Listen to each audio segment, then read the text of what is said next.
బంగాళాఖాల Swarnabharathi stadium పక్కనున్న HP petrol bunk దగ్గర diesel కోసం పాపం రోజంతా కష్టపడే ఆటో డ్రైవర్లు ఎదురు చూపు చూడండి. వీళ్ళు రోజంతా కష్టపడితే 500 1000 వస్తుందో కదా తెలియదు, కానీ డీజిల్ కోసం మటుకు చాలా ఇబ్బంది పడుతూ ఉన్నారు. పైగా ఫ్రీ బస్సు వీళ్ళు పొట్ట కూడా కొట్టింది. ఇప్పుడు ఈ డీజిల్ రూపంలో వీళ్ళు పొట్ట కొడుతుంది.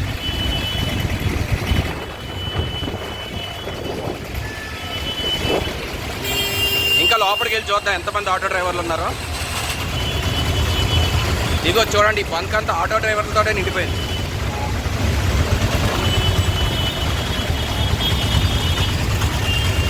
దాదాపుగా వైజాగ్లో ఉన్న చాలా పెట్రోల్ బంకుల్లో డీజిల్ అయితే అస్సలు దొరకట్లేదు. ఈ దొరికిన బంకు దగ్గర లైన్లు మటుకు చాలా ఎక్కువగా ఉన్నాయి. ఒక్కసారి మన ఎదురుగా ఒక చిన్న ఆటో డ్రైవర్ ఉన్నారు, అతను అడుగుదాం. అన్న ఒకసారి చెప్పండి, డీజిల్ కోసం ఎంతసేపు నుంచి వెయిట్ చేస్తున్నారు మీరు? 2 గంటలు సిరిపల్లో ఉండి ఇక్కడికి వచ్చాము. అక్కడ దొరకట్లేదా? రోడ్డు మొత్తం బ్లాక్ అయిపోయింది. రోడ్డు మొత్తం ఎక్కడ దొరకలేదు. సిరిపురం మొత్తం బ్లాక్ అయిపోయింది రోడ్డు. అలా అక్కడి నుంచి ఇక్కడికి వచ్చాను నేను. అరగంట కాశీ. ఓకే.